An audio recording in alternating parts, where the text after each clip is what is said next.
What's up, people? Welcome to another edition of the New Breed Podcast, the world's best music show, talking everything brutal, new death, hard slam, grind, thrashcore, metal. I am one half of your hosting duo, Jay Horskow, still in his fucking work clothes. And with me, I have my partner in crime, the notorious TIM, Tim Anderson Jr.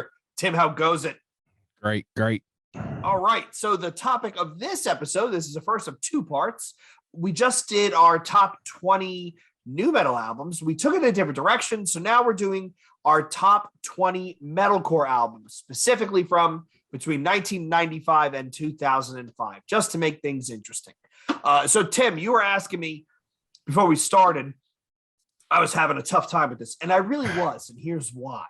It's not that there is a dearth of bands that play this type of music, but metalcore versus metallic hardcore, I was kind of getting a little over anal in splitting the two.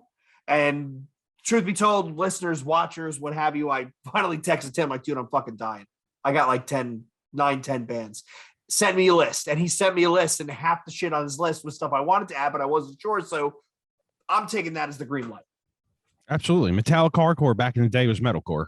Yeah, and that's where I kind of like, so for example, I don't have VOD anywhere on my list because I put them as a truly hardcore band. But yeah. I mean, if you were really anal, you could, somebody was somewhere is listening going, well, they don't sound like Agnostic Front. They're technically a metallic hardcore band. I didn't include them. I didn't include Hatebreed. Basically anything coming off of that era of Victory, aside from one or two bands, I don't think even qualifies. Yeah, no, definitely not. Hatebreed's not a metalcore band. Hatebreed is do we say it? It's like Five Finger Death Punch. It's like Five Finger Death Punch right now. It's after the second record, it's fucking Monster Energy metal. So I liked Rise of Brutality, the third one. I thought that was a more hardcore record, like definitely New York hardcore influenced. And then after that was what? The self-titled? Which had some moments, Destroy Everything, Doomsayer. I think Defeatist is on that album.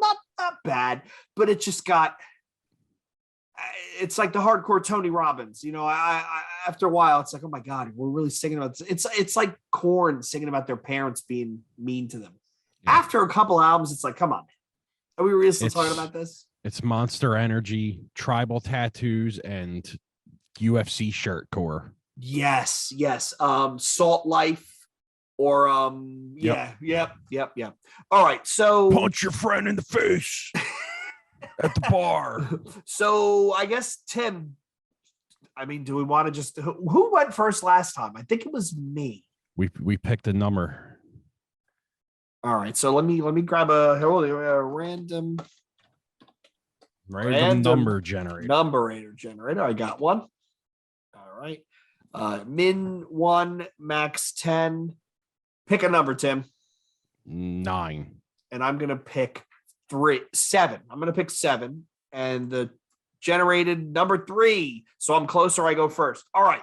So my first pick, number 20. And my top metalcore albums between 1995 and 2005 is Bleeding Through. This is Love. This is Murderous. Good pick. Now, no matter. So it's, first of all, no matter what you think of the band now, this album was absolutely huge, right? Absolutely. This came out in 2003. This is right as the tide was turning. Nu metal was basically on its, last throes right here. And then this sort of sound starts coming out of nowhere. And at this point, you have stuff like Poison Well, you have stuff like Everything Might Die. There's a bunch of that younger metallic hardcore. And these guys come out with way more of a metal bent. And they had a keyboardist. And the lead singer does those Sonic the Hedgehog rolls across the stage, right, wrong, or indifferent, right? Now the guy could probably, clean and jerk my arms off with the size he is. But I know it's kind of, when I think back, and when I went back and listened, kind of cheesy, the Boondock Saints samples and all. But this is a solid album. This is a solid metalcore album. And if you look at the stuff that came afterwards, I thought this is pretty well representative of where that sound came from. Yeah, I prefer Dust to Ashes over that record, but yeah, that was a fucking monster record. Like, it came out and it was huge. I think a lot of people would consider them in the big four of metalcore. I don't personally, but I see why they would. They were fucking huge, man. Like, yes. you know, they pretty much made the landscape for bands using keyboards in metalcore, if you ask me. And they kind of pivot the point right there where they have a chick in the band playing keyboards, because I think, you know, that was a selling thing, because like we always say on the show, sex sells. Marta was fucking hot. And back then, women in hardcore was few and far between. It was Candace from Walls of Jericho. It was what's her name from Martyr AD. Not many at all. Not many at all. And this was huge. I mean, there was a video. Wasn't there a video? Yeah, I'm sure there was. Yeah, there was a Love Lost in a Hail of Gunfire, the opening track. Yeah. It wasn't. I went back and listened. I'm like, well, this isn't that bad. I mean, and this was and what, you know who else this was huge for? This was huge for Trustkill, because they had Poison the Well, they had all those other bands, and then this came out, and this was basically shifting to the new sound of metalcore. And I mean, they blew up. They were on Hellfest a couple of years in a row. I'm trying to remember, did I actually see them play a show not on? I think I did somewhere. I had to have seen them. Now all those Crocodero, Cradle of Filth. No, Cradle of Filth's not my thing. Little Danny, 4 foot, whatever. Man, what? No, not my thing, but this is a good album, and I'll give credit where credit is due. No, you're 100% right. And you're right. Their later stuff, Tim, I mean, I was not interested, but their later stuff got big, right? Like the album after this, I think the album after that even got even bigger, right? Yeah, they were touring a lot. And then they're just fizzled out. One of them bands, I guess they got sick of being on the road. And I think from an interview I heard, they got sick of being on the road. They were burnt out. They weren't really making money as much as they thought they would. And, you know, he opens up his gym, and the band, you know, I think he did like a side project here, Chapetti. I can't remember. Do you excuse me, Jesus. Do you remember You're just gonna make me yawn. I'm sorry. Do you remember their first album? Portrait of the Goddess? Portrait of a Goddess, yeah. Yeah, well, that was the second studio album. The first one nobody goes to because Dusty Ashes wasn't good. But I remember Portrait of the Goddess picking up. That's what I'm thinking of. Portrait is better than this one. It was Dust a good album. Dust is good though. That raw. Dust was very raw, and it was pretty. Them breakdowns and mosh parts in that were just disgusting. Yeah. Yeah, they definitely set the tone for that LA Orange County metalcore sound. Yeah, because I mean, you lump them in with like Avenged Sevenfold. Some of the bands we'll probably see later on the list. Like everybody had that same sound coming from that area. Absolutely. All right, Tim, what do you got for number 20? Number 20, I have Archangel with Dead Man Walking. Really? They made your list, huh? I fucking love that record. That to me back then was Eurocore's finest right then, and Heaven Shall Burn, shit like that. What year was that, Tim? Ooh, I knew I should have wrote these down. Probably 98-ish. It was back there, man. Yeah, they have I Hope You Die of Overdose, from an overdose or something like that, and then they had Dead Man Walking. I'm pretty sure it was like 98. Archangel, ARKANGEL. Yes, sir. I think it was on Good Life. All right. Remember Good Life back then, or Dead Man Walking, 99. 99. There you go. Yeah, I never got into these guys, and then I heard the Belgium, sound, right? Yeah, and the sound at This Is Hardcore really wasn't. This Is Hardcore was not a good representation of that band. I saw that video and I was like, I think they were hammered up there. They were too fucking loud. It was super loud. It was just, I was so pissed off at that, man, because I was at the bar getting hammered up. And I was like, let me go down and watch Archangel, and it sounded like complete shit. But that record, man, that record set the tone for so many bands to copy that sound. Yeah, and I'm sure there's going to be more European bands, because that sound. I mean, that's on our list, because that sound is kind of stands out, right? Kind of stands out. Yeah, that it was the record is not recorded in a really well way. It's very raw sounding. It's not that it holds up right now, but you could definitely tell how many bands ripped that sound, man. I mean, it was just a straight, you know what I mean? Like it was always this. It was every song pretty much sounds exactly the same. But it's just I put albums in the classics when bands rip them as much as they do. Oh yeah, when everybody steals that sound, like look at Disembodied, the Panic Chords, right? Like how many bands today just basically ripped off Disembodied? A million. And they get away with it because Disembodied was never huge. Yeah, I think if Disembodied came out this year, they would be fucking monster. Yes. Yeah. Yes. We agree on that. Absolutely. Okay. Any other thoughts, Tim, on number 20? I know people are like, even you were surprised. I know people are probably like, who the fuck is Archangel? Check them out.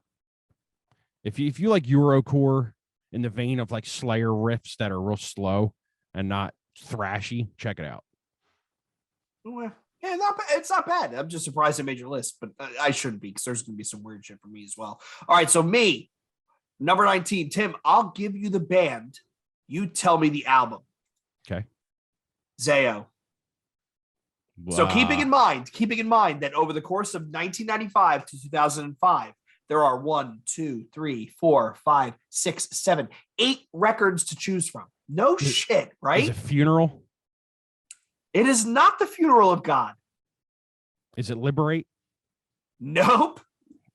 Fucking Christ, what is it? Self-titled. Oh, I went with the self-titled. That's so right. I love Liberate, Liberate, Tex, and Ferris. That was the first Zayo album I ever bought where I was like, holy shit. Me too. Like his voice is abrasive in a very like kind of jarring way. And the guitar and the drum work is great. I love that album. I loved Self-Titled. Parade of Chaos, I totally took a dump on. I was not interested at all. And then All Else Failed was basically re-recording. But I liked Funeral of God, but I thought the Self-Titled is the best. The re-recording of All Else Failed is fucking trash. You didn't like it?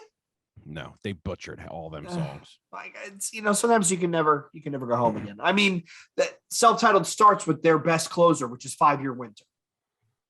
But I do love 5 Year Winter, man. I just think the whole album is kind of like jarring and really kind of uncomfortable.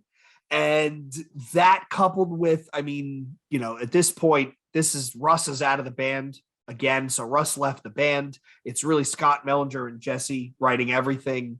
And then Jesse, I think, leaves after this one. He goes on to form, what does he do next? Was it Symphony in Peril? Was that him? Yeah. That was what he did next? I believe so. What's his name was in Creation is Crucifixion for a little bit too. Yes. But yeah, I just think this album is great. And here's another funny thing I think about Zayo. I'm curious to hear your thoughts. I think their last 2 albums are some of the best albums they've done. I enjoyed them, but they're too monotonish for me, if you know what I mean. Like they're too like. Really?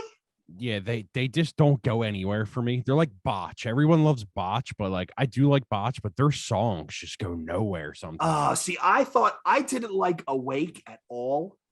I thought the Fear Is What Keeps Us Here they did with Steve Albini, I thought was amazingly abrasive. And I mean, Crimson Carter in 2021 was good. I thought The Well-Intentioned Virus in 2016 was amazing. That's a good record, yeah. And they were the ones that kind of brought me back into going to This Is Hardcore. Because it was the one Sunday, and I remember it was Jesus Piece, Blistered, True Love, Zayo, All Else Failed, and like somebody else. And I was like, oh my God, I forgot how much I really enjoyed going to shows. Yeah, that Zayo set was fucking ridiculous. Yeah, it was unreal. But yeah, was it like 5 p.m. too? Yeah, it was early. The sun was still out. The sun was still out. Yeah, I really went because I wanted to see True Love, and I wanted to see All Else Failed, and like bumped in the middle. Like, and then before Zayo was before All Else Failed was Angel Dust, back when they actually played hardcore and they weren't a Lemonheads ripoff. Yeah. But yeah, Zayo, all their stuff is great. I think they had a couple of really solid bangers early on, and this was my favorite pick. Yeah, I totally forgot about Self-Titled. Didn't they use Didn't they use electronic drums on that record? That record has like a. Well, they said the entire album was written by Scott and Jesse. So Mellinger and Jesse Smith wrote it, and then they would send it to Dan, and then Daniel would put the vocals on top of it. Okay, so yeah, it might be programmed even. Maybe. Yeah. We'll have to. I should have asked Scott that when we had him on. Oh, and he was doing dishes. Yo, remember that? He was doing dishes. Yeah. He was like shucking clams and fucking talking. It's like, yo, you okay? It's like, yeah, it's fine. Sorry, man. I got to do the dishes. That was That's funny fucking shit. great. All right, Tim, what do you have for number 19? Number 19, the red cord with fused together and revolving doors. Fuck, I didn't pick any red cord. Dude, that record is a fucking blistering, just ass beating. Yeah, no idea what to expect. No idea what to fucking expect. Good. That is one of the wildest, tightest, just ass beating records of the fucking. Why that and not Clients? Because the first one just here it's going to be. This is me saying the same thing as Archangel. This was a genre-defining record. Everybody ripped this off after. Fucking everybody. I don't care what anyone says. There's bands doing it before that, but not as good as this. This band propelled that sound into a higher being, man. As soon as Black Market Activities puts that out, that shit is skyrockets. And that label blows up. That label blew up. Yeah, I mean, that's a fucking genre-defining record, man. Yeah, I still swear that the Red Cord guys are the best heavy metal interview ever. If you ever see those interviews of them backstage at like, I forget what tour it was, but they were heckling people coming in and out of the artist store. It was fantastic. Was it the Cephalic Carnage tour? Yes, it was Summer Slaughter, and they busted this. And then the guy from Animals as Leaders comes in, and they start leaning on him. It was great. It was great. But I remember seeing them a bunch of times and being like, whoa. And I saw them at the last Hellfest where he had on Jesus Walkers. He had on like Tebas. He didn't even have shoes on. He had Tebas sandals on. And it was like, wow. Yeah, that's fucking crazy, man. Watch the Hellfest video.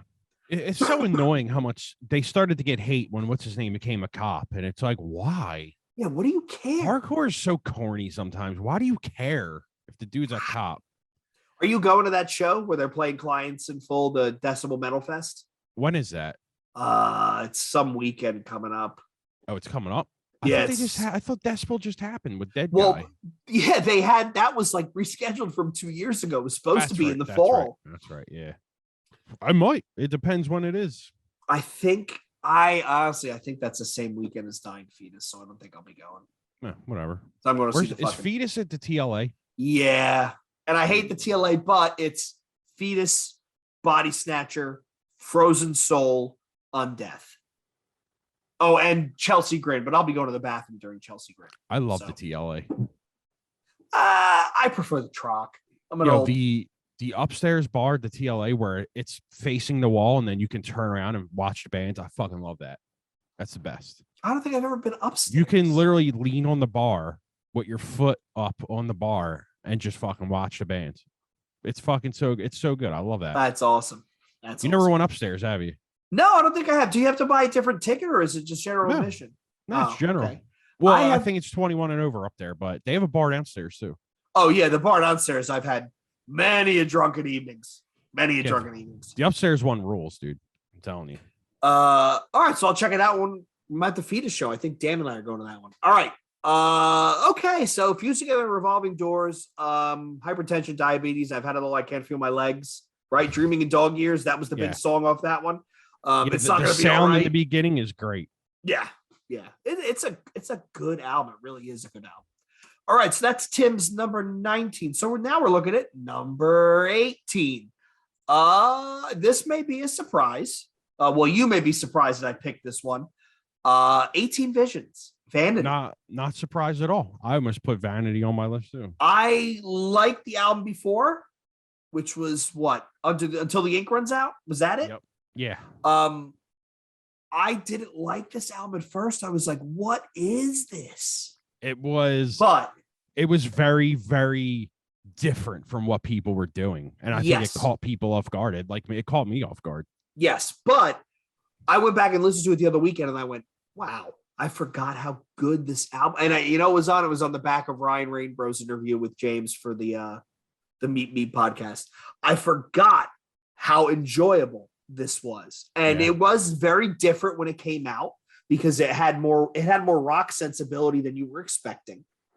But it really is a fun album. I think I saw them tour off this with Poison the Well. I think it was the Take Action tour. It was them, Poison the Well, Bleeding Through.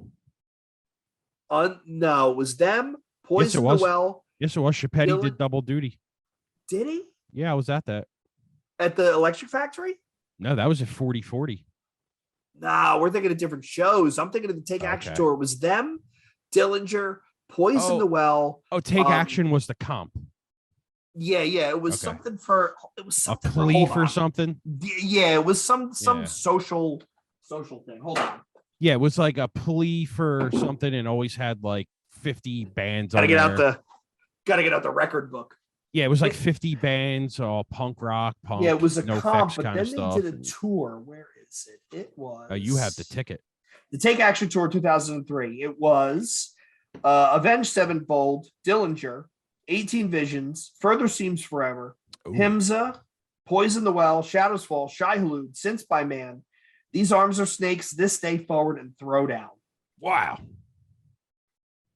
I think Avenged Sevenfold. Barney did double duty then. Yeah, I think we left after Dillinger. I didn't stick around for Avenged Sevenfold because I still think they're kind of cheesy. But Wake in the Fold's a great record though. But Poison the Well, Dillinger, 18 Visions. Yeah, it was one hell of a show. Yeah, Avenged Sevenfold's first record, I don't care what anyone says, is super catchy. They're a super talented band. Did they make your list? They might rip a lot of they ripped a lot of stuff, but that first record is really fucking good, man. I've heard. Do I remember that one? Yeah, the first one was good, and then they changed their sound, right? Yeah, the first one was super good. You should listen to that record. It has like the bat thing on the front. It's good, man. Yes, I remember that. It's good.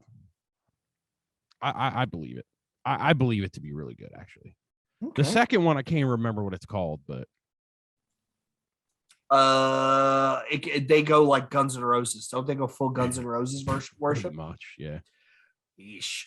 Like back to the 18 Visions record, like Who Killed John Lennon? Like, what a great song. I think isn't it Who the Fuck Killed John Lennon? I think so, but yeah, it's like that was back in the day, Tim, where they had those everybody had insane song titles, right? Dr. Doom, A Man of Science, Doesn't Believe in God, Why the Fuck Do You? It's a Curl Up and Die song. Yeah. I didn't put them on my list. You fucked up, son. Jesus, I got to go back and fix my list. Who can I drop off? All right, anyway, who do you have, Tim, for number 18? Number 18, I had Florida's Under Oath with both of their first records. I combined into one, Cries of the Past and Active Depression. Them two records are just fucking I was terrified when I heard them records as a kid, man. That it was like blackened metalcore with like keyboards, and it's just so fucking sick, dude.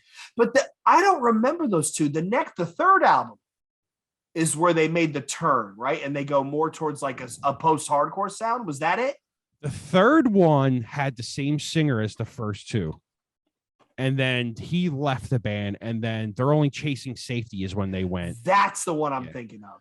The one you're thinking of is really good as well, but I didn't want to put all three of them in one. No, I'm not thinking of that. What am I thinking of? The Changing of the Times. That's the one I'm thinking of. Oh, wait, is that when the sun sleeps? The Changing of Times is a fucking incredible record. That's the third one. Yeah. Yes. The first two are pretty much EPs. They're just really long songs.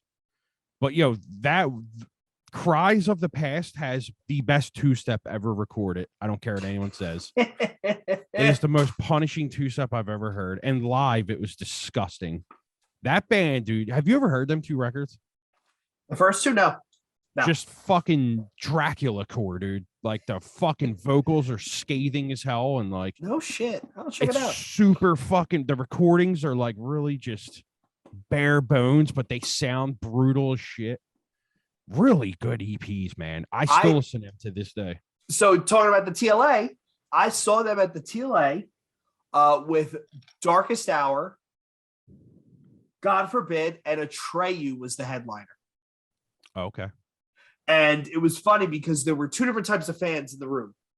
There was the fans that were there for Under Oath and Atreyu. With the and belts. The fans that were there, with the belts and the swoop haircuts. Yeah. And the fans that were there for Darkest Hour and God Forbid.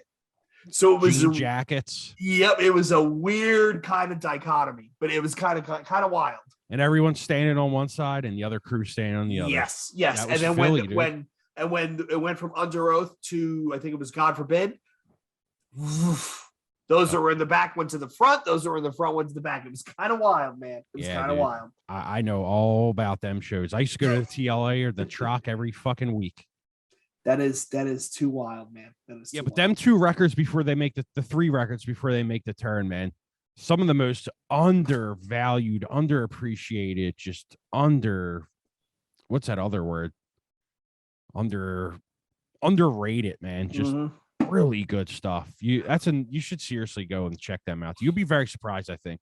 I'll go back and listen to it. Nothing like They're Only Chasing Safety, which was, the Seosin sounding, I gotta be honest, man. You know what kind of turned me off at that point? The haircuts. Yeah, the swoops. Yeah, the swoop and the big the perms. Boy George, man perms. Yeah, I can't stand that shit either. Yeah, it sounds so terrible, but I was in my early 20s and I was an asshole. But yeah, I was just like, ugh. No, I'll admit that too. That shit is corny. Ugh. It's still corny. Yeah, I don't want to see your hair. I don't want to see your hair over one eye and your tight girl jeans. Get the fuck out of here. That's when metalcore. That's why I ended this in 2005 because that's when metalcore got fucking corny. Oh, it got really weird. The white belts came in, and then it just got really it became a parody of itself. We should do an episode, Tim, on the whole neon merch core. Let's do it. Right. So right after this is when merch got really embarrassing. And no offense to these bands, but this was Dr. Acula. I wrestled a bear once. See Chelsea You Next Tuesday. Arsonists Get All the Girls. Yep. Chelsea Grin. Yep. All that late metalcore, early deathcore. They kind of weren't sure what they were doing. Core. Yeah. The shirts that there was literally not one piece of fabric that didn't have something on it. Yes. It was the full print across the front. It was terrible. The fucking worst. All right, here we go. Number 17 for me, my €1 pick from 2003, Caliban, Shadow Hearts. Yeah, dude. So I wanted to wait to get to this before we talked about the European sound, but European metalcore has a very unique vocal sound. It's almost orchestral. And you can listen to a band and you can kind of pick out they're from Europe. And the best example I can give you is Hour of Penance. So put that in and then put in something of the same genre, right? Mm-hmm. You'll know that's a European band. Europeans are better songwriters. They're better musicians. It's facts. Deal with it. Yeah. And you know who else I get confused? Abysmal Dawn and Abysmal Torment. Because Abysmal Torment, I think, is European. And they sound European. And then Abysmal Dawn, I'm like, Dawn is from Michigan, I think. Yeah, they're American. I saw them with Vader and Vitriol, of all bands. Yeah, that band's, I hate that band, though. Which one? Abysmal, they're boring as fuck. It's kind of boring, not my thing. Yeah, they're boring. But yeah, this was one of those early metalcore albums that I bought off Very Distro. Yep. And I really enjoyed it. I liked his vocals. I heard it on a sampler. I'm like, yeah, this is pretty good. And then I checked out the split they did with Heaven Shall Burn, which is kind of more of the same. But I kind of fell off after this. So I think they did a couple albums after this, didn't they, Tim? Dude, they just put out a new record a month ago. Jeez. Yeah, wow. The opening track on Shadow Hearts, not the intro, the opening real track has one of the fucking hardest mosh parts I've ever heard. I fucking love Caliban. Oh my god, they're one of the best bands ever. The new record, listen to that again. The new record is it has a lot of that stuff, but every record they do, they try and get more mainstream. They just can't break through for Parkway Drive way. They're trying to break through in the Parkway Drive realm, and they can't do it for some reason. I don't know why. Really? Yeah, they're on Century Media still. They're putting out records all the I time. looked. They have like 9 records, man. Yeah, 10 like records. Century Media, 2007, 2009, 2012, 2014, 2016, 2018, 2021, 2022. Jesus. The one in 2021, they redid a bunch of songs off the old records in German. Zeitgeister. Yes, it's all redid. It's all old songs re-recorded in German. Wow. And they butcher all of them. It's see, here's what happens when a band records a record in 2002. The recording isn't as good. The producers aren't as good. In 2022, the producers are fucking amazing. The technology is amazing. So you don't get that sound anymore. So you can, if Martyr AD re-record it on Earth as it is in Hell right now, it wouldn't be as good. It would be too polished. No, it would be too clean. It would be too clean. Exactly. You see what I mean now? That's what happened with the Caliban stuff. Because I was super excited to hear old songs re-recorded, and then I was like, oh, delete. I was pissed off because they ruined so many of them. So, like, there's a track they did from Vent, I think Tyranny, and I was like, fucking come on, dude. Like, you lost the whole essence of that song because you tried to put the corny Pro Tools bullshit in it, and I can't stand that, man. Corny Pro Tools bullshit. We're gonna Like, put that on a sticker somewhere. It just like stop with the theatrics, man, and just do what you do. You're not make your music. Fucking, enough with the theatrical bullshit, man. I get why bands do it, but it doesn't sound good. It sounds good to kids who have never heard them songs. You know what I mean? Oh, okay, yeah.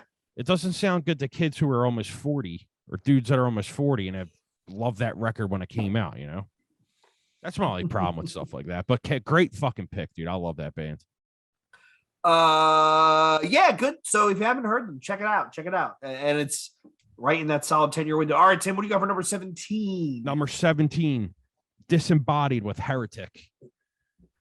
Dude. It's kind of low for you. Let's get the facts fucking straight, kids. They're not a new metal band. Fuck you. They're not new metal. It's coming. I knew that was coming. I'm saying it. Fuck you. Fucking shit up your own ass. They're not new metal. Nothing about that band was new metal. Nope.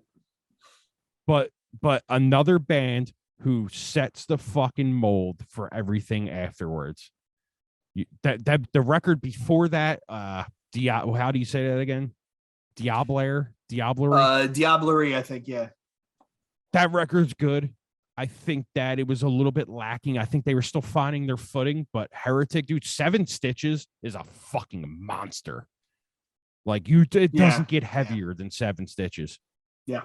You know what I mean? And then if only God knew the rest, like that, you know, that EP, that song, man, that one song, that real slow one. If you go back and watch the This Is Hardcore video, when they play that song, I'm forgetting what it's called. Holy fuck, dude. You were there. You know what I'm talking about. That was fucking hair-raising shit. It was insane. Like, the hair on your arms stood up. Just how brutal it was. Yeah. Like, that's another thing. Like, it's new metal. Go watch the This Is Hardcore. That shit ain't new metal. That shit is bludgeoning fucking metalcore at its finest. Yeah. Like, it don't get more colder than that, dude. Yep. You know what I mean? Like, that was, what year was that, Tim? I think that was about 98 as well. That was early. So they were really, I mean, again, they broke up because the band kind of just fizzled and Aaron had to go and do different things. But they were terribly slept on, right? And another band was terribly slept on until now, where everybody's kind of looking back going, yeah, that was some good stuff. I mean, when that record was out, though, they were doing it big. You know, them sets were fucking wild, dude. Back then they for some reason they fizzled out, but then they put out one of the best bands in metalcore history, which is Martyr AD.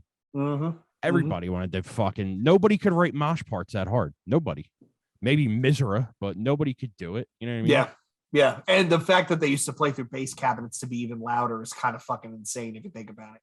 Yeah, I mean, like, go back and listen to the Ill Street interviews with Charlie and Aaron and shit. Like, they were just hell days, man. Like, you know, people beat the shit out of each other. I mean, that's just brutal fucking stuff. Like, it's fucking crazy music. If you sit there and listen to it, dude, it's crazy shit. And it was way ahead of its time. Way ahead of its time. I'll never understand why people call that new metal ever, but no, whatever. No, everybody's idiots. I just want someone to tell me why it is, other than, well, they had this bounce riff. Okay, so every hardcore band's nu metal then. Yeah, right. Hey, some of the later Madball stuff had bounce riffs, so you're going to make them nu metal, exactly. right? Well, they toured with for 4 days with Limp Bizkit, so essentially they're a nu metal band. That's the logic of these kids. Yeah, it's kind of terrible. All right, yes, so every other episode you will hear me talk about this, so get used to it. What do we at? Number 16. All right, so my number 16. Remembering Never. She looks so good in red. 2002. I don't think this is their best album. I don't think there's a bad song on that record. God Save Us is their best album, but that's 2006. Just missed the cutoff. Women and Children Die First was okay, but it was kind of too all over the place in the sense of it was a lot of it was breakdown, riff. You know what I mean? Like, and Pete admits it in some of the interviews he's done. He's like, yeah, we were kind of just daisy chaining together mosh parts to make people get up and dance. Yeah. But Women and Children I hate the recording on that record. Fucking despise it. I got to go back and listen. I didn't really pay attention to the recording. I just remember the songs are all over the place. Yeah. But in Incisions is one of their best songs. Fucking love that song. Yes. And famously, Pete they don't play anything from this album. He doesn't even like to acknowledge this album. But Big Jim's Mistake, there's some great songs on this album, and it really shows, honestly, it shows the versatility of what Mean Pete can do, right? Because he can sing, he can croon. With the stuff he's doing now with Ether Coven, it's really a totally different take on what he can do musically. But I remember picking up this album because it was when I bought anything that was on Ferret or Trustkill, because I knew it was going to be good, and this was fucking awesome. Yeah, that record is flawless. There's not one bad track on that record. The lyrics are fucking outrageous. Yes. This is what back before things made a turn into like the cheesy metalcore lyrics, right? Like everybody becomes Tony Robbins, like Hatebreed. But no, these were good lyrics. Flawless record. The EP before that he played guitar on, flawless. I fucking love that band. I don't remember that one. But yeah, go back and listen. We interviewed him too. Go back and listen to the interview. You can hear me fanboy about that record. He's just like, really, dude? When you asked him, I was listening, and when you asked him, I was like, no, don't, because I know he doesn't like talking about it. He won't play it live. They'll do the intro to Big Jim's Mistake, and then he'll laugh, and they'll go into something else. Oh, I had to ask him. It's one of my favorite records. I know. But I was like, no, he didn't. He didn't. Yeah, but he was cool, though. Oh, I know. Yeah, Pete seems like a really Pete's cool as shit, man. Yeah, we should get him on here. I didn't know he was a huge nu metal fan. Yeah, when his new album comes out, when they get the new Ether Covered record together, we should reach out to him. There's a new Remembering Never record coming out. Oh, yeah, even better. I'm surprised they haven't played This Is Hardcore yet, but who knows? They were supposed to play a pre-show a couple years ago, and they dropped. Okay. Yeah. What do you got for number 16, Tim? Number 16, shout out to Bob. A Life Once Lost. Open Your Mouth for the Speechless. Jane says no. Dude. Another genre-defining record. Philadelphia. Ben Salem's own, my bad. Sorry, Bob. I bought that from their website. It took me like 3 months to get it. What was it? Was it Radio Takeover? Who was it? Loudnet. Was it Loudnet or...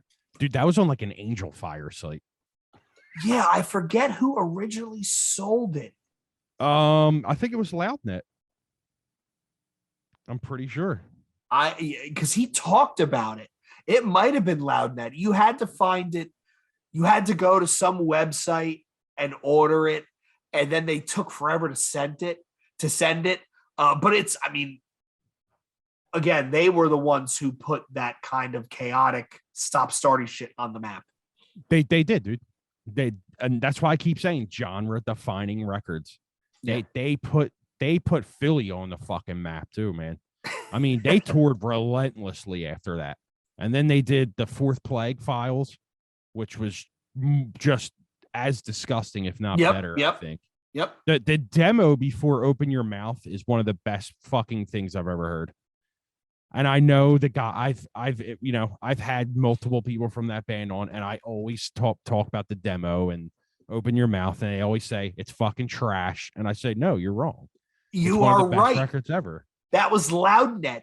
Yeah. LN001. Listen, I know a lot about new metal, but I know even more about metalcore. So don't do metalcore Jeopardy with me. I'm whipping that ass. They did Loudnet did two CDs. Two CDs. They did the Life Once Lost CD, and then they did a split between Uphill Battle and Anubis Rising. Yeah. Do you remember Uphill Battle? I do. Great band. They were on Victory at one point, weren't they? They were. They put out that red disc on there. What was it called? Yeah, I know a lot about metalcore, so yeah, I remember picking up this album being like, wow, this is really fucking good. Yeah, that the one after this was I was disappointed in, but the one after that was fantastic. What was after this, Tim? The Fourth Plague Files. Not the EP. What was the full length? A Great Artist. A Great Artist was another genre-defining record. That was Meshuggah core. Yeah, but I thought the one after that, Hunter, I thought Hunter was awesome. A Great Artist has some of the best mosh in it as well. Like, I think, I don't even think it was intentionally supposed to be mosh. It was just the way they wrote that record that just some of the, like the end of the first track where it's just like punishing, like, and it's got the China riding on it. Oh my fucking God, dude. Yeah, seriously, good like stuff. new metal kids, go and listen to all these records, man, because I think you're gonna find gems in these. Oh, we're not even halfway through the bottom half. Oh yeah, wait till we get to the next one. We just finished the halfway through the bottom half. All right. Yeah, Life Once Lost, though, you probably have heard of them. They got pretty big after all these records. When they put out Hunter and all that stuff, they were pretty big. They were doing Sounds of the Underground. Not Ozfest. They did Sounds of the Underground. Yeah, they did Ozfest too. Yeah. I don't think they did. I think Bob told me that they didn't. I could have sworn they did, but maybe I'm misremembering, whatever. Too much drinking. They toured with Devin Townsend, I know, after that. But what's Bob's new band? He's got a couple. Bob's in like fucking 20 bands. The one that just did 4 EPs. Mind Power. And Doug, the guitarist, plays now. He is the live guitarist for Author and Punisher. Is he really? Yeah. Oh, wow. I haven't seen Doug in forever. Yeah, and I would like to see them when they come around because I saw them live once and it's actually kind of really cool. Doug plays guitar for that esoteric trance or something like that. I think they're called. He's in it's like a psychedelic metal band or something. I think Pitts was talking about that. I forget. Well, I'll find the name of it. He's in the last Life Once Lost record was called like something trance, I think. I think you're right. I think it was esoteric trance. Hold on. And then they started a band in the same name or kind of the same name. Yes, like Ecstatic Trance. Ecstatic Trance. And then I think there's a band that the guitar players did something that's along the same lines of the same name, which you would probably like. It's High on Fire kind of shit. Oh, okay. I can't get into that kind of stuff, but he's a super talented guitar player. Well, yeah, the dude's talented. There's no two ways about it. Yeah, the first Life Once Lost drummer, TJ, that kid, he was like 16 playing that shit, dude. That's kind of wild. Great, 17 years old when that record came out, I think. That is completely wild. Even what's his name that was in This Day Forward that played in Life Once Lost. We had him on too. Fucking Ukrainian kid. The hell is his name? The fucking brilliant mathematician guy. Brilliant dude. Name? Yeah. Fuck's his name? We just had him on like one of the last episodes. Vadim, yeah. Super like talented, man. Mathematician, world-class chess player, playing in fucking Poison the Well. Yeah, super talented kid too. Yeah. All super, like even Bob, them vocals are vicious, man. Yeah. Great fucking band. All right, so now we're headed up to the bottom half. We're at my number 15. All right, Tim, I'm going to give you a hint. And you tell me when you can name it. Florida, 1997. Morning again. Florida, 1997. Crisis Records. Crisis, holy shit. And I'm going to give you the hint that's going to give it away. Newfound Glory. Oh, Shai Hulud. Hearts Once Nourished with Hope and Compassion. Amazing record. I picked this album up not knowing what to expect. It was in like Rip magazine or something. See, not to cut you off, I thought that was on Revelation. That's why I didn't get what you were Well, saying. Yeah, I think it gets re-released by you're right. It was released as a CD and it's now sold through Crisis' subsidiary Revelation Records. So it was like you would have said Revelation, I would have guessed it right away. Yeah. But this album was absolutely fucking awesome, right? Like another genre defining record. The kid, like he was 15 when he sang for them. Mm-hmm. And then he went on, Chad Gilbert sang for them, and then he went on to to play guitar in New Found Glory, right? That's kind of insane, but no, he sung for New Found Glory. No, he plays guitar. The geeky kid, the black-haired kid, the skinny kid sings for them. No, he sings for New Found Glory. No, I don't think he sings for them. Wait a minute. No, are you thinking? No. The singer. He plays lead guitar and sings backing vocals. The singer for Shai Hulud was the singer for New Found Glory. No, the singer from Shai Hulud is the guitarist from New Found Glory. The lead singer is Jordan Pundik. In New Found Glory? Yes. Watch the video for My Friends Over You. It gives it away. Wow. Okay. Even still, he was 15 and he was touring the country in a metalcore band playing, their rhythms. Matt Fox is a bit of an interesting dude. Yeah. But that album was absolutely amazing. It was so unique for its time. They toured with Disembodied. It was them disembodied and somebody else. Yeah. He did a podcast, and he was saying on there that he would get back to school in September, and they'd be like, "What'd you do?" And he's like, "Toured the fucking United States." And they're like, "What?" He's like, "Yeah." That was Chad. Yeah, I could have swore Chad sung for New Found Glory. Well, he does the backing vocals, which are pretty prominent, but he's not the lead bouncing around the singer guy. But solely concentrating on the negative aspects of life. My Heart Bleeds Darkest Blood, A Profound Hatred of Man, Eating Bullets of Acceptance. Like, there's so many great songs on this album. And it's, I think Beyond Man is the one that the guitar riff always sticks in my head. The burn, like, it was totally unique. And then the stop start, yeah, it's fantastic. I think they remastered it, didn't they, Tim? They remixed it and released it. Did you ever check it out? I think I have, but I can't remember. I don't know why you would bother. I thought that mix was pretty good to begin with. I'm gonna have to go back and listen to that, because I that's a fucking great record, man. There is a black and white set on YouTube of them doing a reunion show in Florida, and Chad is singing, and I watch it all the time because it's fucking awesome. But if you like anything stop starting rhythm wise, some really good dueling interlaced guitar parts, and some songs where the lyrics are actually really bleak and dark. Yes, this is an album you want to check out. Yeah, dude, not on the record, but Set Your Body Ablaze is one of the fucking best songs ever. Yeah, that was was that the EP right before, Tim? Or was that after? I think it was after. I think it was the full length after. Yeah, I think you're right. Set your that.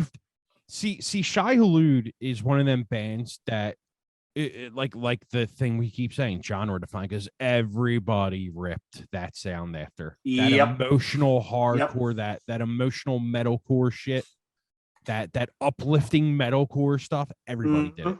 Everybody did it. People are still doing that. The Ghost Inside wouldn't have a fucking career without that band. You know what I mean?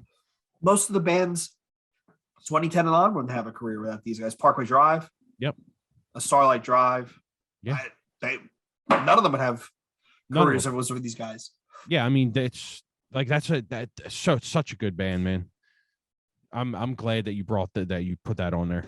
I love this album. And I remember listening to it on a radio in my bedroom, my mom going, "What is this?" Definitely not for parents. I'm gonna listen to that. I'm gonna listen to all that whole discography tomorrow. Fuck it. What's your number 15? My number 15 is right here. Prayer for Cleansing. Rain and Endless Fall. Members of Between the Buried and Me. Just on Tribunal Records before Between the Buried and Me. Maybe the same year they put out the 8-song self-titled. I don't remember, but Tommy Rogers was in that band, and the other guy was in that band. Paul Wagoner. Paul Wagner was in that band. Yep. Yeah. North Carolina. Yeah, North Carolina around that time had every metalcore band that was popular coming out of. Like every band came out of North Carolina, South Carolina, Hopes Fall. Oh, it was Undying. It was all those Hyde. bands, all that Tribunal stuff. Yep. End of all. Yeah, all that stuff, man.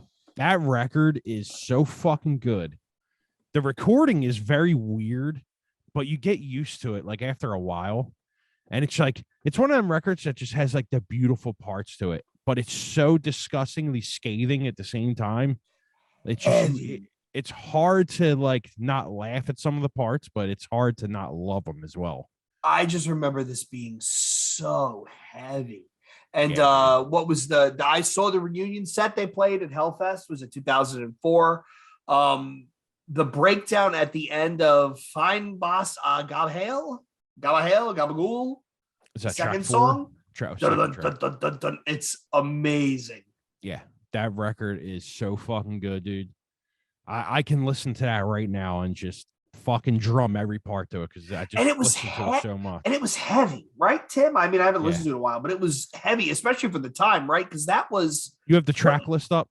Yeah. Isn't there a dozen Black Roses or something? Is the lead off song? Yep. Yeah, fucking love that shit. That's I guess that's where what's his name got their band name from. I would think so. So. And it's kind of weird how they have two different Irish, like Biomobile, like this is Irish, like actual Irish language. Where did what's track 4? Track 4 is A Dead Soul Born. That's it. Yeah, that's a great the mosh part in that song is disgusting too. That is kind of insane. Yeah, I was looking through my closet after the shower. I was like, I could find a metalcore shirt. Now, the first one I seen is this. I was like, fuck it, they're on my list. Yep. Perfect. Yeah, but check those. Anybody who's listening, check them out. They were a really, really good band, and they were, while they didn't get the attention they probably deserved in hindsight, they were highly influential to all the other bands. Highly influential. Yeah, I mean, Between the Buried and Me was the better choice to go bigger by. Yeah. But highly influential. I didn't like the first Between and Buried and Me, and I didn't like the one that was on Victory Records, The Silent Circus. I thought Alaska was amazing. You don't like the Silence? No. Cut this fucking episode off. What? No, I didn't like it. But that is a fucking masterpiece. I thought Alaska was an amazing album. Like they literally said, we're going all in. Let's bring everybody with us. And they did. And I thought that was fucking amazing. We have officially met the times where I know for a fact that me and you have total opposite musical. For you to say you don't like the Silent Circus is fucking mind-blowing to me. No, did nothing for me. But I really liked Alaska because I thought they kind of went for it. Mind-blowing. All right, and this is where our tastes completely diverge. All right, so number 14 for me, probably the one band that I guess everybody would have on their list, and I have it really, really low. As I Lay Dying, 2003, Frail Worlds Collapse. Oh, I love it. So this is one of the last albums I got into, remember, because I took a bath from music for a bit when I changed careers. But I just remember picking this up and going, these guys are going to be fucking huge. 94 hours. You get told right away. Forever, yeah. You knew these guys were going to be huge. Them dudes set the standard for metalcore for the next 10 years. Yes. If not, yeah, more. I mean, yeah, everybody turn around and rip them off nonstop. If he doesn't go to jail, they're the biggest metalcore band ever. That's going to be a great behind the music episode someday, huh? Like he derailed their entire career. That is my hot take for the year. If he does not go to jail, they are the biggest metalcore band in the world. Dude made $14 million on metalcore. Metalcore, dude. Do you remember the band As Hope Dies? Fuck yeah, I love that band. What was their album? Oh, is it Legion's Bow to a Faceless God? Yes. Awesome. I just thought of them. Yeah. I just thought of them. Yeah, another Cali band. Yeah. Yeah. Fucking great band. Just barely missed my list, man. as we're talking now, I'm starting to remember all these bands I forgot about. But yeah, this As I Lay Dying album, it's their first album. It was the one that kind of broke them through. It was on Metal Blade, two of their biggest songs. And you couldn't help but listen to it and go, these guys are going to be fucking big. I don't think it holds up right now, but that record was huge. No, that's a good call out, Tim. It doesn't. I tried listening to it again. Nope. It's not a great listen. It's not, but I know why you would put in your list, because you have to give its due where it's done. Where you have to give the due where it's, give credit where credit is due. You got to give credit where credit's due. Absolutely. That's what I'm trying to say. Because that record, you know what I mean? It's like I said, it shaped the metalcore for the next 12 years. 10 to 12 years. Every band wanted to be As I Lay Dying. Yep. And as their records came out, they got better and better and better. Yeah, and then he fucking tried to get his wife killed. Like, now you got me thinking about it. He really did torpedo their career. He really did. Yeah. I mean, they're out right now touring and shit Europe, but like everybody's quitting because it comes a point in time where you can't take the criticism anymore. You know what I mean? Not only that, I mean, let it lie. Like, let the body rest. And you kind of kill the band and start a new one. Your name is big enough where your new band is going to get signed by Metal Blade anyway. And no matter what he does, he's going to get made fun of. He's going to get harassed. So it is what it is. It is what it is. Kill the band, start a new band. You're going to be just as big by your name alone. Sorry, that's unfortunately the way things go, man. Yeah.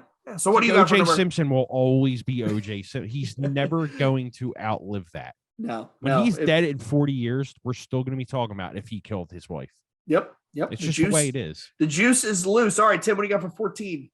Here you go, Jay. Curl up and die. Unfortunately, we're not robots.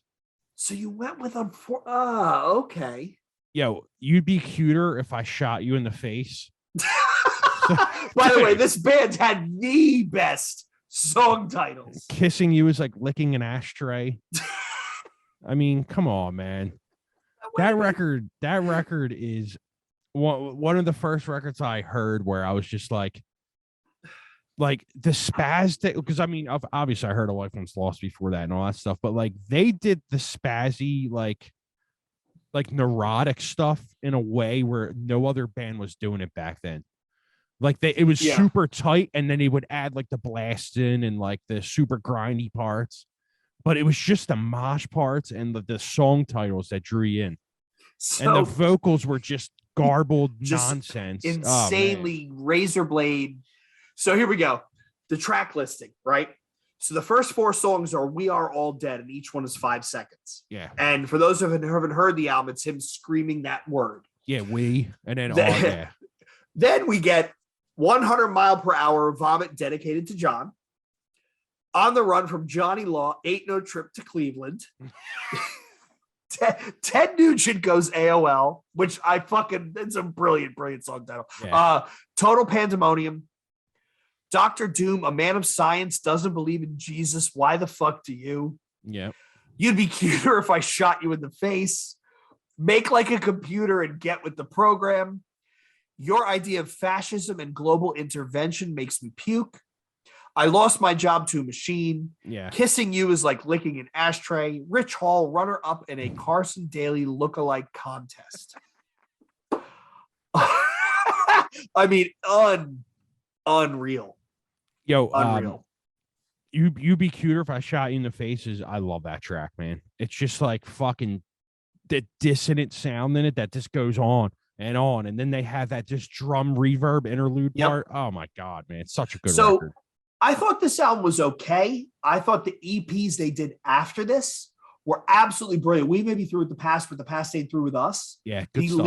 The leading track of We May Be Through with the Past is unreal because it is so obnoxiously just bitter and jaded, and there's no hope in it whatsoever. Oh, it is unreal. Yeah. It's them EPs don't really get enough play in my world, but they're really good. I remember when they came out. I couldn't believe Revelation was still putting that stuff out.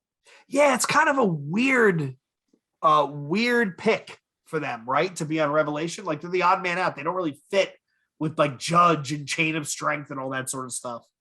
Absolutely not. Nope. And I think, Tim, did you like that last album?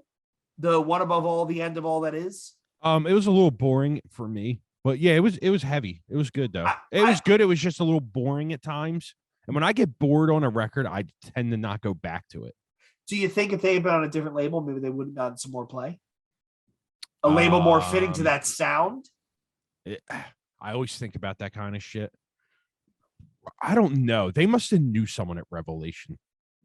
I always tried to get them on and they wouldn't do it. And then all of a sudden they started doing podcast interviews when they came back. So I was just like, fuck it, I'm not asking them now.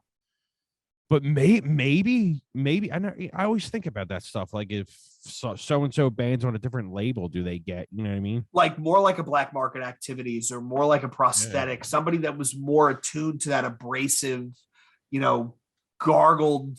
Did you get their first EP? Was it Unfortunately We're Not Robots? Did you ever listen to that? No, that's the one I just picked.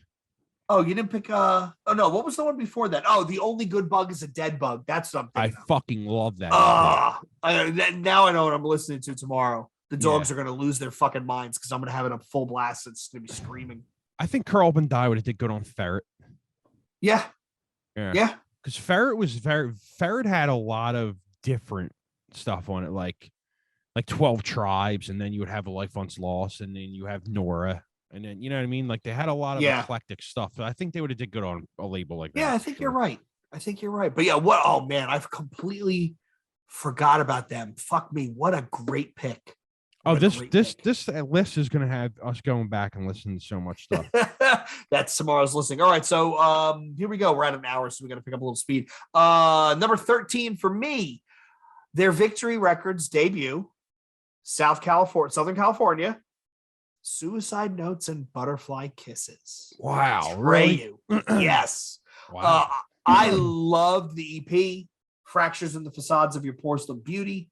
This came out and I was like, damn, this is good. Like they included the songs from the EP that were great. That video for, what was the video for that it was all over MTV? Oh, Ain't Love Grand. Yeah. All over MTV. I tried to get Alex on before and he wouldn't do it. We should get him on now and have him talk about how he invented metalcore. Yeah, that's why I wanted to get him on. That was going to be my first question. Did you really invent metalcore? But no, I mean, go back and listen to this album. It was really good.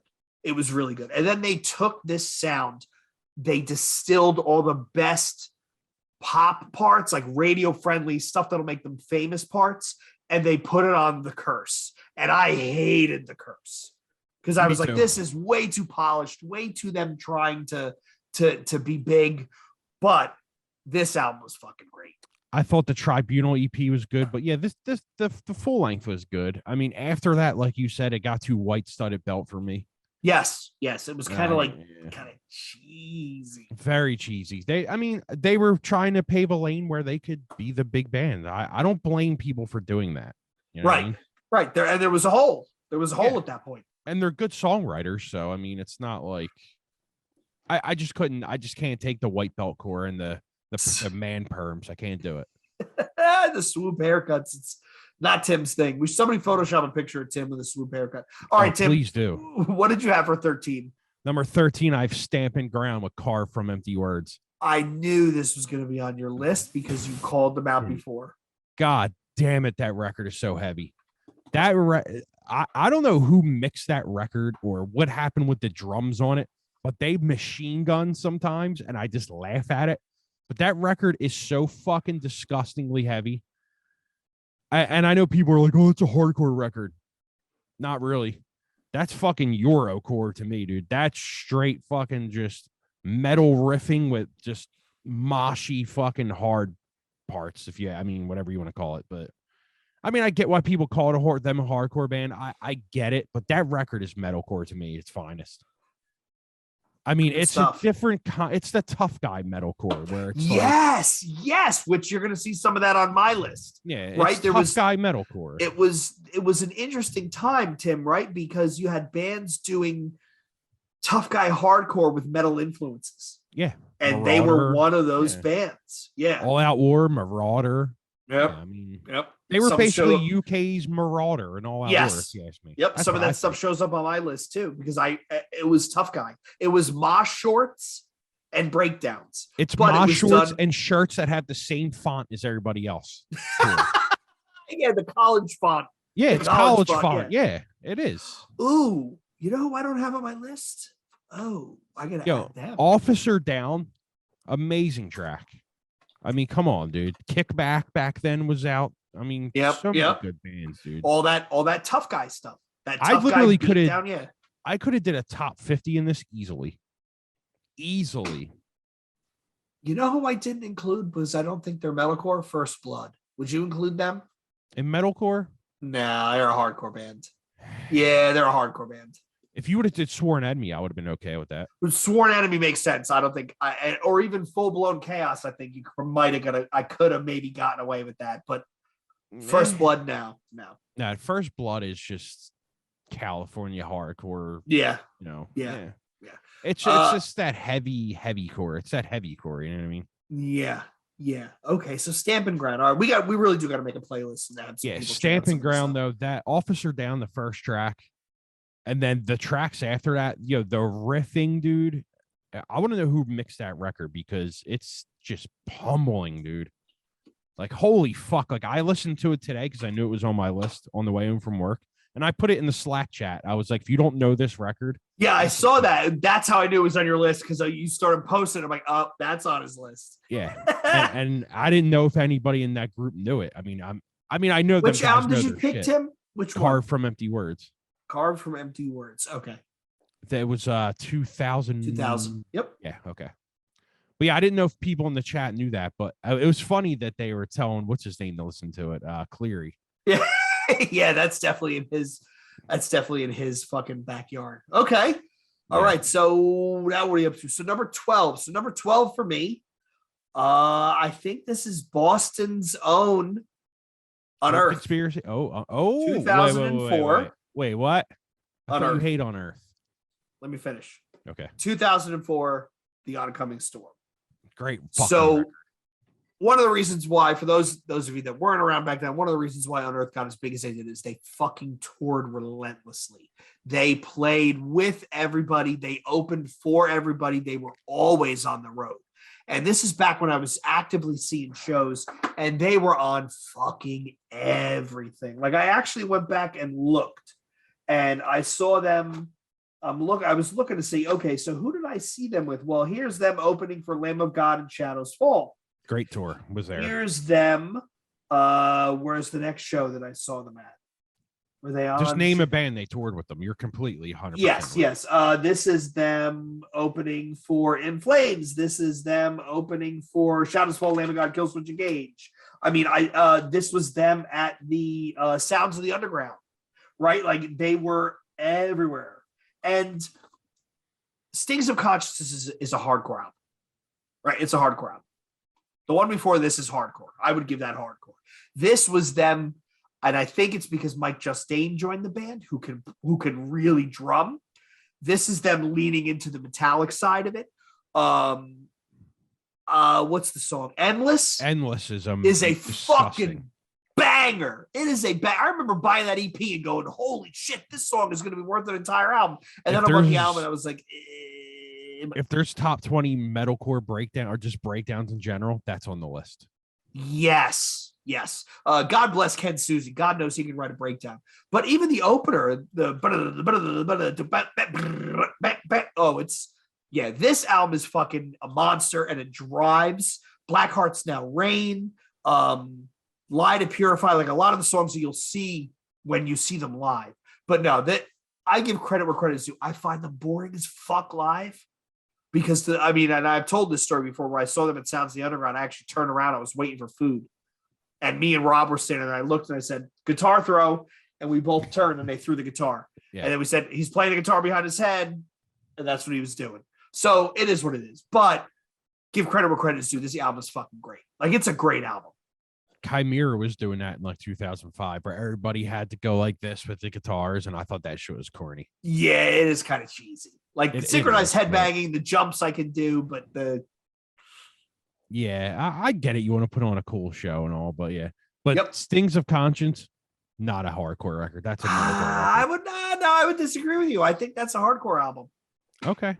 We're It's gonna agree to breakdown, disagree on this breakdown one. every song. To me, that was But the delineation. you got to remember back then, metalcore was just breakdowns with metal riffing. I mean, it was just, clean Yeah. singing here and then. And Yeah, I guess. yeah, I could see why you say that, but Stings to me is a metalcore record. But, Okay. what do people think? Let's let the people tell us if it is a metalcore or hardcore. Yeah, tell us. Unearth, Stings of Conscious, metalcore, hardcore. With that, Tim, number 12. Sky Came Falling with 1021. Ooh, I didn't even include them. Good call. Masterpiece record. Good call. You interviewed them, right? I did. I interviewed them. Yeah, I can't say enough good things about that record. Just timeless. Ferret or Trustkill? Ferret. Okay. That timeless record, man. Just fucking where are they from? Long Island. I think Long Island has one of the most unique sounds in metalcore and hardcore. Every band that comes out of that area is just good for some reason. There's just something in the water up there, man. And they were a one and done, right, Tim? They put out one album, and that was the EP before this, which was called A Penny for Your Confessions, I think. Okay. And then they put out 1021, and then they put out a 2-song demo that was supposed to be a full length, but they broke up and never put it out. And the dude I had on, the drummer, was telling me that they wanted to go in like a change in direction, because the 2-song EP, I think it's called like the Elephant something. One of the songs is like Elephant something. The Elephant Graveyard. Yeah. And then there's another one, and it's clean singing, and it's like it's kind of the way This Day Forward went on like Kairos and stuff. Is it Kairos, right? Yeah. It's kind of the way they went on Kairos and stuff like that, and they just weren't into it, and I think they just fizzled after that. But 1021, it's very hard to talk about that record because it's a unique listen in its own it's got its own life. Yes. It's very bleak sounding. It's very just visceral. The vocals are just the musicianship on it is just perfection to me, man. That's another band that I fucking fanboy out on. The drummer is on Red River. He's a Red River dude. Oh, he is? Yeah, it's the blonde hair dude. I forget his fucking name. Brian Parker. It's Brian Parker, yeah. Oh, no shit. He played drums in Sky Came Falling, yeah. No shit. I see that name all the time and I never think anything of it. Oh, that's pretty cool. That's him. Super cool dude. Has one of the thickest accents you'll ever hear. It's fucking hilarious. He's a super cool dude. The Long Island accent, can't beat it. Oh, dude, it's worse than Jimmy. It's so bad. But that dude's great, man. He's a really cool dude. Listen to their podcast, too. Great podcast. Yeah. I like what Sam's doing. I'm looking forward to having him on the show. We're gonna bust his balls. Did you? This will come out before that episode, but Sam has some of the best comments on his Facebook page I have ever seen. Like, all of his friends are completely insane. Some guy, when he posted his video, some guy posted a comment where he goes, "I've watched this video twice over 2 days, and I'm pretty sure you got fatter between the first and second viewing."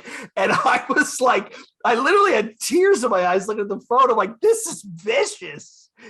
That's fucking funny. You got fatter. His fans are something else. His fans That's are fucking great, dude. Yeah, he's a cool dude too. Yeah. I'm looking forward to having him on. He's a rip. Okay, so my last pick in this bracket, number 11. I'll give you a hint, Tim. You tell me the band. I'll give you song titles, right? How about The Entire World Is Counting on Me and They Don't Even Know It? Oh, fuck. I'll give you another one. Creating Something Out of Nothing Only to Destroy It. Fuck, I know this. Sometimes It's Our Mistakes That Make for the Greatest Ideas. Man. I'll hear it, and this will give it away. The Shotgun Message. Who is it? Okay, last hint. Memphis Will Be Laid to Waste. Oh, Norma Jean. Bless the Martyr, Kiss the Child. Amazing record. Again, this was another very distro purchase for me. I got written up. I saw it somewhere. I had no idea what I was expecting. And then it goes on. And I went, I remember driving, staring at my head unit, like, what is this? I have listened to nothing they have done since without Josh Scogin because I think he's brilliant and in his own little crazy way. This album is a fucking monster. The breakdowns in Memphis Will Be Laid to Waste, the breakdown in the Shotgun Message, the choruses, like, and then there's that video of him crawling out of the drum riser singing at Furnace Fest. I'd still listen to this album and really enjoy it. Yeah, that record and the first Chariot record are fucking so good. Yes. I love that Chariot record. But yeah, do you remember a band Spitfire? Yes. So what's the hell was that band? What's that name of that record called? The Matchbook on it. God damn, that's a good record. The reason I bring that Spitfire record up, remember Scarlet? Yes. So all around that time, you had Norma Jean, Scarlet, Spitfire. You had all that stuff, man. That shit was that's what was ruling the airwaves back then. Was bands like that, man. That Spitfire record is so good. That was the big thing, right? That was the big thing. That was Spitfire, the newer big thing. American metalcore band, yes. Yeah. Goodfellow Records. Yeah, they have the song's called "Please Don't Go Out Tonight." That's the opener. Fuck is that record called? The Dead Next Door. Yes. Great record. But yeah, Scarlet, they were on Ferret. They were putting out good stuff. That was like 2003, 4-ish. They were an interesting band. I remember seeing them the first time and really liking them. And then I saw them again and I was like, yeah, they went downhill real quick. They did a tour with 12 Tribes for. Yeah, it was all those Ferret bands, right? Yeah, 12 Tribes. Yeah. Scarlet, yeah, all that stuff. I think I saw them with Every Time I want to say I saw Scarlet with Every Time I Die. Every Time I Die, Kid Gorgeous, Scarlet, and fuck,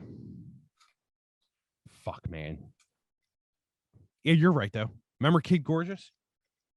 Yes. Yes. And now here I am looking through my book, and of course I come across Unearth headlining with Terror, Black Dahlia Murder, and Remembering Never at the TLA. Wow. Great tour. Where did I see Scarlet? I know I saw them open for somebody.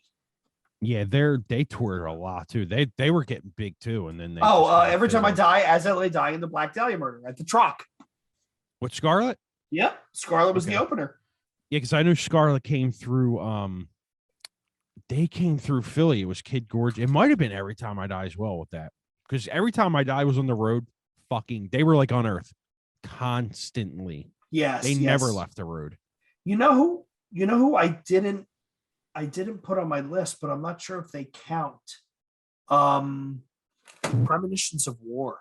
Oh hell yeah. Left a Kowloon. What's it called again? Last Night in Kowloon. Yes. Or yeah. Dude, that record is fucking great. I saw them with Martyr AD, Embrace Today. And Evergreen Terrace, I think it was. Ooh, that's a good record too. I was like, me and Little Bobby still talk about that album. What an amazing album! Yeah, the record before that is really sick too. Yes. The what's that called? It's not the Poacher Diaries, but I know exactly what you're talking about. Yep. Yeah, that was on Victory. Left 2 was on Victory. That was a disgusting record. We had one of the old guitar players from his new band on, and I didn't even know he was in Premonitions until like the last 10 minutes. And I was fucking pissed. I forget what his name is. He was like, yeah, when I was in Premonitions, I was like, wait, what? He's like, oh, you didn't know that? I was like, what the fuck? I love that record. Through the Eyes of the Dead, remember? Yes. Yeah, all that kind of shit. You know what? I didn't put them. Would you include them? Nah, they were deathcore. You know who I have to add? Now as we're talking, I'm sitting here making a list of all the shit I have to add. Yeah, see, that's what I told you earlier. As soon as we talk, and I'm looking at my top 10, and I'm like, who do I fucking take out? Mm-hmm. You know what? I'm just gonna have to throw out an honorable mention. Oh yeah, I have an honorable mention as well. Yeah. All right, Tim. So who's your number 11? Last pick of the night. All right, so this is a band I know that no one has heard of, and this was a tribunal band. Since the Day. The record's called El Mesonero No Es Importante. I don't know where they're from. I totally forget. But dude, I want you to listen to this record as soon as possible. And I want you to listen to it for a certain reason. because the vocals in here in some of the tracks, you're going to be like, hold on a second. Is that Tim Williams? Because it literally, you know what? When we're done, I'm going to fucking share my audio and let you hear it. That's how much I want you to hear it. Is it, the album is El Mesonero No Es Importante. Yes. Amazing record. That record, you have it in front of you? Tribunal, right? Yep. Yeah, where are they from? I totally forget. It doesn't say. I pulled it up on Spotify. I want to see if they had it. I think it's Germany. I know they're a Euro band. Out. Here we go. But dude, that record, man, I'm gonna let you hear it. It's hard as hell to describe, but I just could not put it down. I still listen to it all the time. I gotta check that out, man. I really do. I'm gonna let you hear a song when we're done this, and you're gonna be like, "Holy shit!" Like it's super. It's hard to describe that band, man. I just had to put them on here because it's just I listen to it constantly. Like I think it's very hard. Maybe after you listen to it on the next episode, we'll start that out with what you think they sound like, because I'm gonna make you listen to it. But yeah, dude, Tim, like I literally thought it was the dude from VOD singing for this band at one point. Well, now I'm fucking sold. We got to check it out. And I was like, wait a minute, is that Tim like guest vocals or something? And I'm like, wait a minute. It was just funny because Tribunal started putting out a bunch of weird bands. Like at one point, like you always had the Prayer for Cleansing stuff and stuff like that. And you knew the sound you were getting from Tribunal. But when this came out, it was just completely different. It was metalcore. It was Eurocore, but like, it was just weird, man. It's hard to explain. I got to check this out. Yeah, it's really fucking good, man. People listening, check it out. Yeah, I don't know why it's in Spanish, but I know they're not a Spanish band, but I have to figure out where they're from. Pretty sure it was Germany, though. That is pretty wild. Tim, would you consider Despised Icon metalcore, or would that be deathcore? That's early deathcore. Okay. Yeah, that's early. That's early good deathcore. That first record, that's a killer. Is that the Ills of Modern Man? That one? Yeah, that's a killer record, man. And the EP you were talking about with Premonitions of War is The True Face of Panic. True Face of Panic, yep. On Goodfellow. Yeah, dude, that's a sick EP, man. I miss Goodfellow records. You know who didn't make my list because they're hardcore, but the band Passion from Philly. Oh, you like Passion? I fucking love that album. Yeah, that album. They played a reunion show and I was pissed that I missed it at Ortlieb's. I love that fucking album. That is a great record. The fact that he sings so much, like he doesn't stop, he just keeps going. Yeah. But so many of those songs are just great. They're just great. Didn't he go to Pray for Rain? I don't know. I don't know what he's doing ever. I think he went to. I think one of them, that band went to Pray for Rain, or they went to One Dead, Three Wounded, something like that. They were a Philly band. Yeah. Found Dead Hanging. That was what's his name, the Hellfest guy from Architects. Yeah. I thought Found Dead was a Philly band as well. I know One Dead, Three Wounded was. Would you consider Fear Before the March of Flames? Yeah, that's a metalcore band. Absolutely. How about On Broken Wings? Absolutely, yeah. Okay. Who did I see fucking Passion with? Because I fucking love that band. Yeah, that's a great band. I can't believe you fucking remember that. Who was it? Trying to find it. I can't find it, which means as soon as we get off the phone, the call, I'm going to be like, speaking of mementos, you want a fucking memento? Here you go. We're going to put this one up on eBay. This is the Hellfest booklet from Hellfest 2004. And here's my printed out set times, who I wanted to see. Oh, it's so sick. You got to show me that when we're done. It's kind of wild. I literally picked out the bands I wanted to see and what stage they were on. Oh, dude, you got to keep that. Oh, I have. Yeah, I've got the official time schedule here. I've got all my wristbands. Yeah, 3 days. It was a good time. Good time. That's cool as shit, man. I wish I would have made it to them. Yeah, well, I went to the one in Jersey because it was Jersey, and yeah.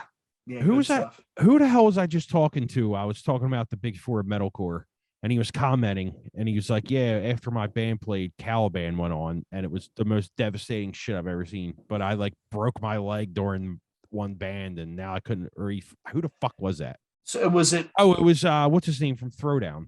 The drummer at Keith. the time. No, No. Ken. No, Throwdown. Fuck, he's a tattoo artist now. I had him on Ill Street. He's cool as shit too. I forget everybody's name. I'm sorry if you guys are listening. Yeah, right. We're really kind of terrible with that, but we really are trying. I'm the worst one for remembering names. So now I'm looking at other metalcore bands. Oh, like, Mark, that used to play. There you go. I mean, there's stuff like Through the Discipline was metalcore. Wasn't Caliban on 2004? Yeah, they played the Hopeless stage in between Stretch Armstrong and Avail. When did Throwdown play on that one? Throwdown played. Here we go. Because that's the band he was in at the time. When did Throwdown play? Because I remember seeing them. He was in a bunch of bands, but I think he was there for Throwdown playing drums. Look at here. Wait a minute. Throwdown. They played Sunday at 5:15.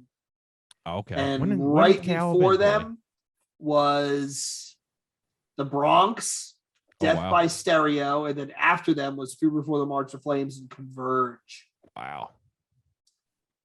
Man, I didn't realize Dry Kill Logic played Hellfest. Did they? Holy shit. They played 5:15 on Sunday. So did Last Perfection. That's the other band I was thinking of. Oh, yeah. Man, I forgot some of these bands with Dead Hands Rising. Oh, so good. Forever is Forgotten. Remember From a Second Story Window? They played that Sunday at 6:25 p.m. Yep, great band. Niera. Nivea Tears. Yep. Reflux, you could argue. Suffocate Faster. Man, there's so many bands that looking back, I'm like, how did I miss some of these? Like Reflux?